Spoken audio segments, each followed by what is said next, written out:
I haven't seen that map in 30, 40 years. At the moment, you're never really impressed.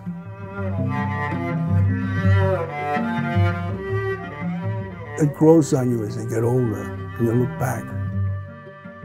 It's a great surprise to me that it endured all these years. I figure by now it wouldn't be even around anymore. Mr. Moses, there are a number of questions that I presume all prospective visitors would want to ask. The first one would be, well, how do you get here? Well, you get here by every form of locomotion known to man. The Panorama project was conceived by Robert Moses, who was the controlling brain behind the World's Fair. Now, physically, Commissioner, what will the new fair look like, do you think? Well, physically, it will look not unlike the 1939, 1940 fair, only better, bigger. He wanted to highlight the nuts and bolts of what New York City is and felt that this ambitious scale model would be jaw-dropping. The entire New York metropolitan area, 840,000 buildings in astonishing detail. He had his model-making firm, Lester and Associates, and he gave them this problem. They had made big models for him before, but nothing on this scale. It was their genius that they were able to come up with the solutions, having never done it before. I learned in life to apply myself, and they saw that in me, so they gave me a shot.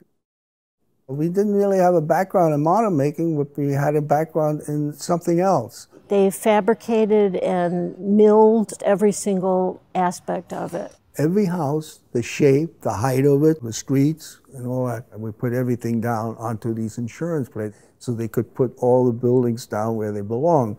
Everything had to match. This shows exactly the size of the lots. These books were like the Bible and allowed them to achieve the degree of truth that they did. When you look at Manhattan, every building is fabricated out of wood, and they're all custom. Each skyscraper was individually crafted. And the girls used to have injection molded buildings. They used their judgments as a 2-story or 1-story or as a 5 stories. That gave them an idea how high the building is. As it turned out, it was one of the most popular attractions at the fair. What's the impression? I think everybody thought it was the greatest thing in the world. I've never seen anything like it. I was thinking about the people who made all those little buildings and what that process must have been like to create a building for every single building in New York City. On the one hand, there's a sense of scale and grandeur that needed to be communicated. But on the other hand, it's a very intimate scene. And then actually I can make something to fit over this. Right, so it's a little bit taller. A little bit wider, a little bit taller. A little bigger. And then it might just sleeve over the thing that's there. Yeah. We had to bring 2 cranes into the Panorama, house them on the ramp that surrounds the actual scale model, and find enough extension in them to be able to cover the shots that were needed for these scenes.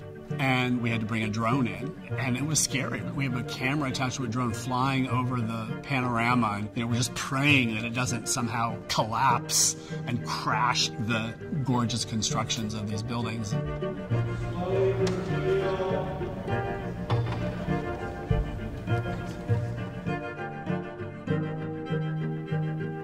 There are questions philosophically about where does the museum go with the Panorama as it is today? How do we honor its place in history without altering it so much? World's fairs, as a rule, are ephemeral. Will there be anything lasting at this one? Oh, yes, indeed. I think that map is my legacy. And I always talk about it. Did you ever go see the New York City building? Yeah. You ever see the big map? Oh, yeah, that's great. I said, that was my job. I look back and say, I did this. It's, I don't know. That's how I feel now.